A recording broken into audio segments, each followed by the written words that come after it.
Do you find that every time you start working on a character, you just end up confused and have no idea what you're supposed to be doing in the whole process to be able to get to an actually good looking character? Well, by the end of this video, I'm going to walk you through the exact 6 steps you need to go through to make a great character inside of Blender. So let's just hop in right now.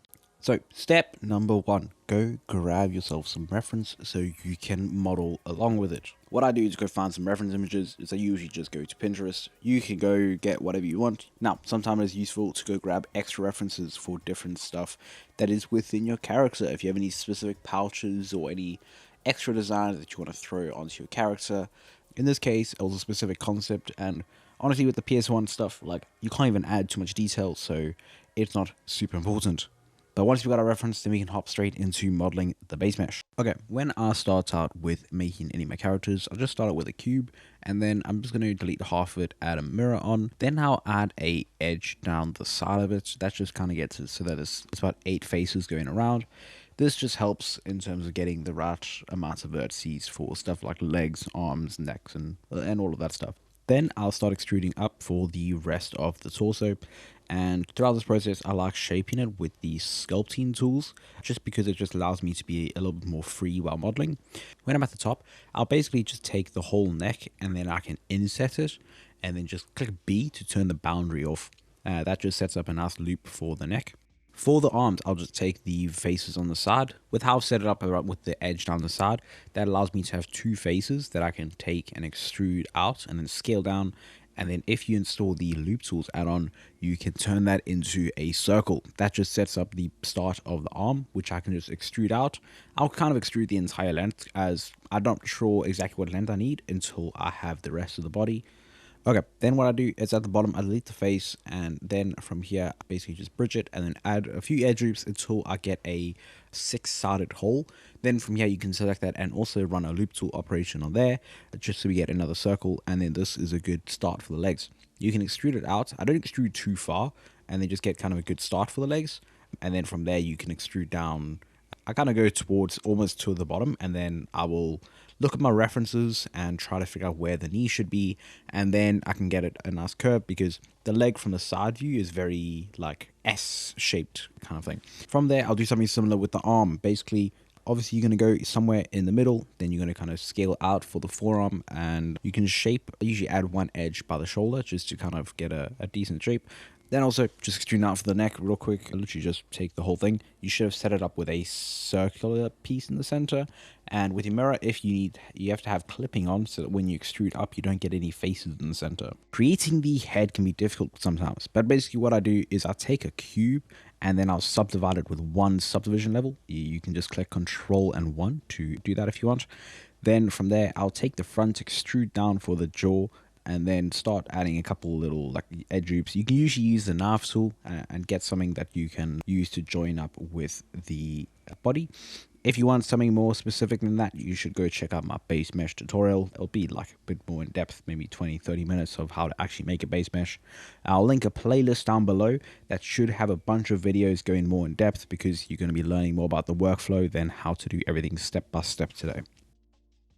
As this is a PS1 character, the modeling is going to be pretty simple, but basically what I like doing is starting out just adding in some cubes so we can get a block out and get a good idea of what we're doing, because I'm basically done with the base mesh at this point, and the rest of it's just going to be actually making the clothes.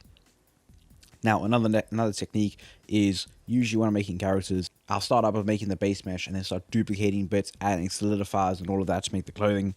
But in this case, firstly, the clothing is very baggy, and also making PS1 characters. So basically what I do is just start making the clothing straight from the base mesh. I didn't even keep the base mesh from this project, which might not have been a good idea. I could have actually kept it and used it for later projects, but oh well, we deal with it. But I actually quite like this technique where you just actually going for the end result, not having to worry about a bunch of layers and merging later and all of that stuff. And especially if you're making clothes, if you're making cloth and clothes and all of that stuff, I like using the knife tool, just add a couple little triangles and kind of make it a bit more interesting. In this case, I did actually have the mirror modifier on, but usually it's better to do it without a mirror so you can make it asymmetrical, but up to you. For the shoes are pretty simple. I basically just take it, extrude it down, and then extrude forward. You can press E and Y so it doesn't go like up or down. And then it's kind of just looking at your reference and then just a mix of the knife tool and shaping stuff. You kind of get used to breaking down the simple shapes, and then that's kind of what you have to aim for. I'm pretty much freestyling it, especially with this project. Like, I'm not taking it too seriously. Nothing in this project is done very professionally, but yeah, it is quite fun sometimes to not take it super seriously and kind of just be a bit more freestyle, because I find that a lot of the time it does just take a lot of messing around with your mesh to get something good. So yeah, if you don't take it too seriously and you kind of just use the knife tool a lot and then just extrude out and whatever, just kind of push stuff around, use the sculpt tools, the grab brush a lot, so you can, like, as long as you get the vertices there, you focus in on good topology, you can always just move it around and get to whatever shape you need to get to. By the way, if you want to learn more about this process, go in depth and follow along with step-by-step tutorials, then you can now grab my PS1 Carrots course V2. It's filled with 8 hours of brand new content. So if that sounds interesting, check the first link in the description. Hope to see you in there. Okay, one thing that was a little bit difficult was getting the hand set up. Mainly the fingers, because the rest of it is kind of just like a very simplified hard surface modeling. But essentially what I did is just took a diamond shape, so basically just a cube that's been rotated 45 degrees, and then from there extruded it out, and then would kind of like on each of the bends just add a little triangle with the knife tool and then just pull it down. So it gave it like an interesting shape and would kind of help separate the pieces between each finger, because obviously there's a little bit more detail in the actual concept, but again, we're doing PS1, we're not doing super detailed stuff. And then just using the knife tools, get enough edges to connect all the fingers up together, because like obviously if you have 4 fingers, each of them have like 3 vertices across, so you need to add a couple edge loops in there to get everything joined up together, and then just messing around a lot to get everything done. And obviously the other thing was just take the fingers and then just duplicate them and then just rotate and scale them to get all the other fingers set up. And then for the head, I took the head, duplicated the kind of sculpt area, added a solidify, and used the knife tool to shape it up. Again, we use the knife tool. And then we can basically just add in some sort of circle for each of the hair bits. The 2 little ponytail bits in the front of the head were just triangles. And for the ponytail, it was probably like 6 vertices across. And then what I like doing with stuff like that, the hair, is just taking the knife tool and then kind of adding little triangle bits that can act kind of as little like tufts and stuff that give an interesting shape. And yeah, there we go, we are done with the model.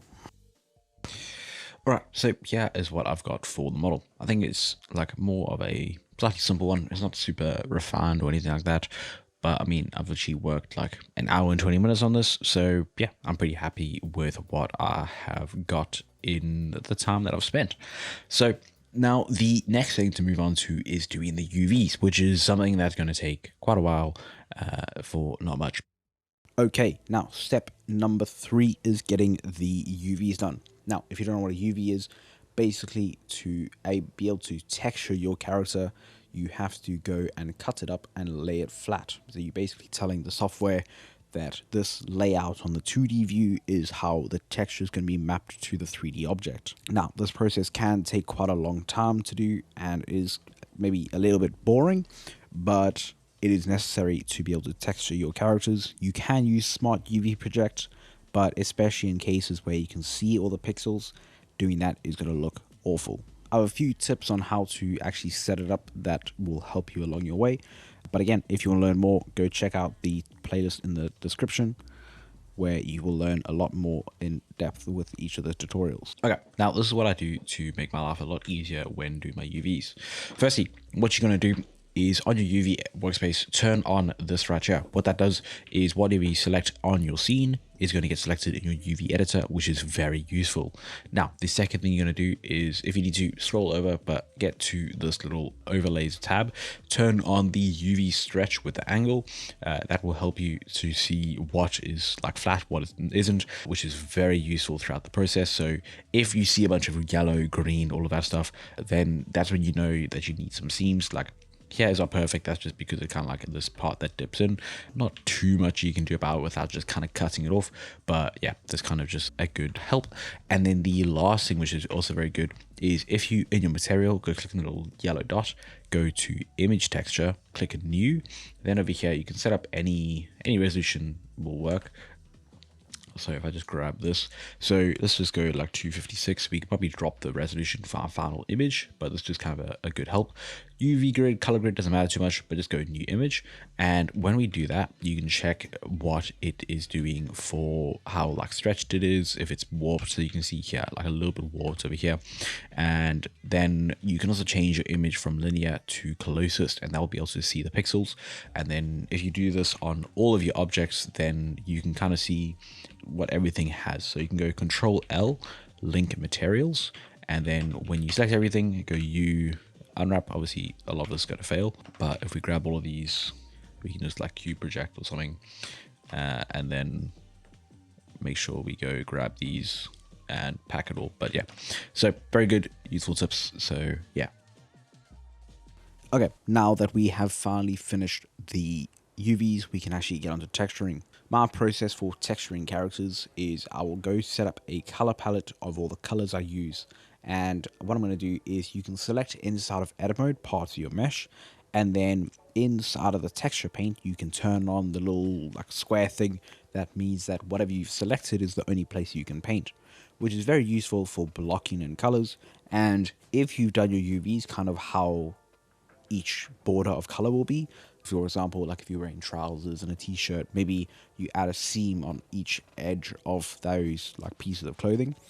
Then what you can do is just press L and it will select that whole UV region. Is what they call UV islands. So that's very useful for being able to select different sections. Okay, and then we go on to actually painting the character. So what I do is I basically take my base color and I'll get a highlight and a shadow version of it. And then what I do is I also take my brush and I add a texture mask to it. Now what I basically do is if you scroll down on your brush panel, there should be a texture mask section.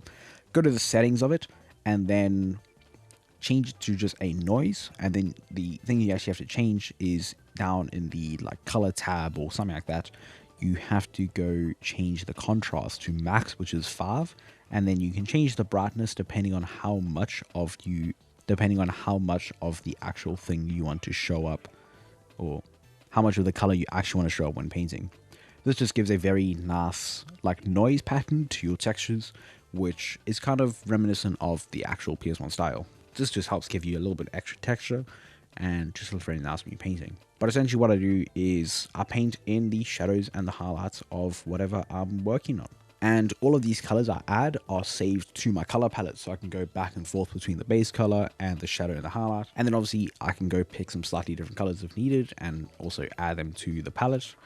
But yeah, that does boil down most of my texture painting. And one thing that I did actually run into this project was a problem that I've seen before multiple times and got a very simple add-on to fix it, which is essentially if you're working on it and then you leave your desk without saving your image, because your images don't get saved with your file. So essentially if you Control S, that saves your file, but what you have to do is hover over your image and press Alt S and that saves your image, which I forgot to do in the last time I sat down after working on it for like half an hour. And that basically just rolled back my textures back to the start, which was very fun. So what I did is I went and found an add-on. I'll leave a link to it down below. But basically all it does is when you save your scene, it saves the images with it, which is very useful. Yeah, so I highly recommend it if you don't want to lose your scene project, or if you don't want to lose your whole texture painting. Also, the only two brushes I basically use is like the hard brush and then the soft brush that is next to it. And the times I use each one is I use the hard brush if I need to paint in any new sections. So for example, if there's any different patterns that I need to paint in, or if I need to like clean up the edges of anything, etc., that's when I'll use the hard brush. But if I need to shade anything or anything like that, I'm going to use a soft brush. And I'll kind of swap between adding that texture that I used on top of my brush and not having it on, because sometimes the shading is a lot nicer when you don't have the texture on it. And then if you're just trying to add a kind of pattern or some sort of texture to whatever you're painting, then the texture is really nice. kind of following on this project, what I did for the little mechanical bits was very freestyle. Most of it was using similar colors to what had already been used on the rest of the thing, with the different oranges and the blues and all of that stuff. So I was just kind of painting in any details with the hard brush that I saw, and then just painting some different highlights and different shadows based on the different like plane changes, because some of it is supposed to be like, you know, like hard parts of the mesh.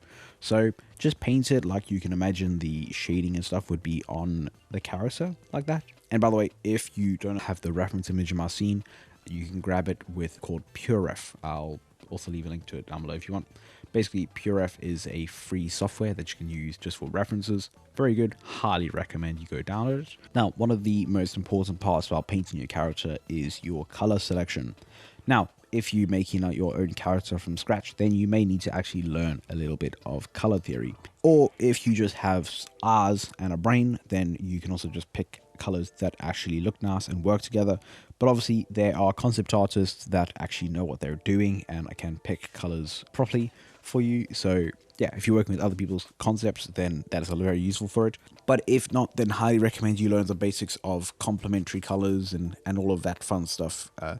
How you actually can pick colors for characters specifically, because there's a very big difference between kind of like just picking colors and being able to pick the right values and the saturation, all of that, because you don't want to have just a super saturated one color over the entire character.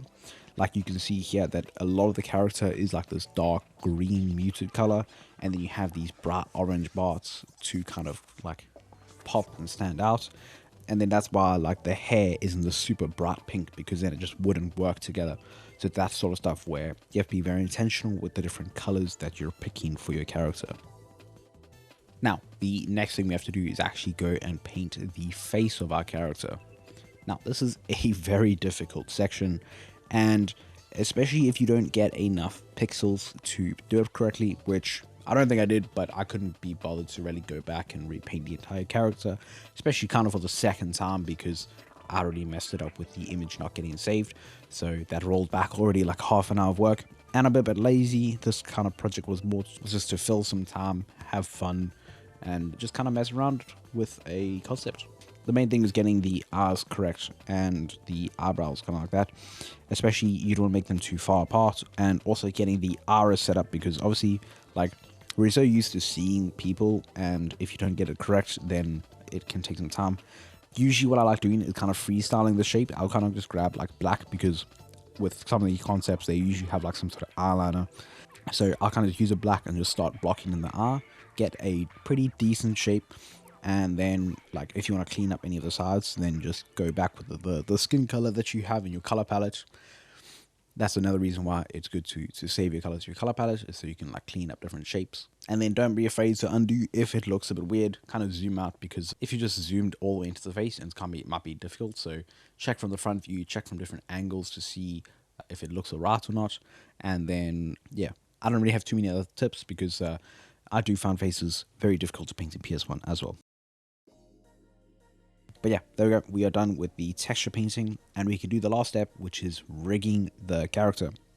Now, if you don't know what rigging is, it's basically setting up a bunch of bones that we can use to move our character around. Now, I decided to do it from scratch today because I did not have the Rigify add-on installed and couldn't be bothered to install it, even though it took me 30 seconds. But, oh well, I can rig quickly. This character took me like 10 minutes to rig. So essentially what you need is a spine. So just take a base bone, place it at the bottom of the body, extrude it up, and then you can extrude all the way up to the head. And then I just duplicate it for like any ponytails and hair and whatever. Then go to roughly like the torso, like chest area, duplicate that one for the upper arm. When you're placing it, you can turn on the volume snapping at the top, which is very useful. And then just extrude out to the middle of the arm, then to the wrist, and then to the hand. Then you can go, obviously your finger has 3 joints, so you need 3 bones. Basically just duplicate the hand bone and then place it down using that same volume snapping, is very useful. And then I'll just take it and duplicate it for the rest of the 3 fingers. Obviously I'm just not counting the thumb. And then use the same volume snapping to get it aligned with each of the joints. Then from there, make sure that all of those base bones are actually parented to the hand. And to double check that it's all correctly, so select those bones, select the hand, Control P, then go to pose mode and then rotate the hand to make sure that all the bones follow correctly. Then again, we can duplicate one of these fingers and then place it down for the thumb. Then the last thing I do is get a RK setup, which is basically go down to the heel, extrude out backwards, and then go to the knee and extrude out forwards, and then you can make sure that these are not parented.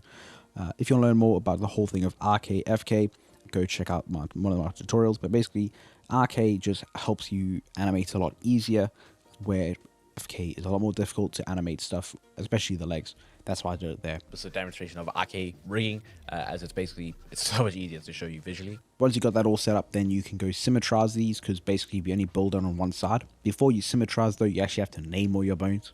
So basically what you do is, if the bone's going to be in the center of the body, you just give it a name. If it's going to be duplicated over, so like the legs, obviously there's the left and right side, then you give it a name, so like thigh, and you add a .l at the end. Then Blender's intelligent enough so you can basically, when you click symmetrize, if it has a .l at the end and you have a bunch of bones that all have .l at the end, then they'll get mirrored across. And there we go, we have the whole rig set up. Now we have to go actually weight paint this. Weight painting is getting the rig to follow the mesh, or the mesh to follow the rig. Now Blender does have an automatic system to do this. Basically you select all of your mesh, then select your rig, and then you can go Control P with automatic weights. Sometimes this works, sometimes it doesn't. I usually like doing it, and then what you do is start getting it into the poses that you need it to be in. And once you've done that, you can basically go clean up the weight paints from each of those poses. But like some of the things that usually don't work is the arms. They usually kind of just go too far into the body and have too much. That'll kind of just mess up like the chest and the like shoulder area. Another thing is also the legs also need to be cleaned up sometimes. And sometimes like the head, especially if you have any hair items, then they will kind of like cover a lot of the face. So make sure you go check that none of the hair pieces are like controlling the face, because obviously your face is like one big skull. It's a skull, one big bone. So your face shouldn't be like caving in because you're moving your hair. And there we go, we have finished this character. Now it's ready to go and animate or anything, depending on what project I'm going to use it in. I doubt I'm going to use it in a project. I just need to make it in a good pose for the YouTube thumbnail. But yeah, there we go. We have this fully finished character. Kind of just wanted a fun project to work on. But yeah, here's the final result. And there we go. I hope you found that interesting and you've learned a lot about the workflow for making PS1 characters in Style Blender. So if you want to learn more, go check the links in the description for the resources and the free community, or you can click right over here to go watch a playlist full with a bunch of tutorials that I already have up here on YouTube. Hope to see you there. Cheers.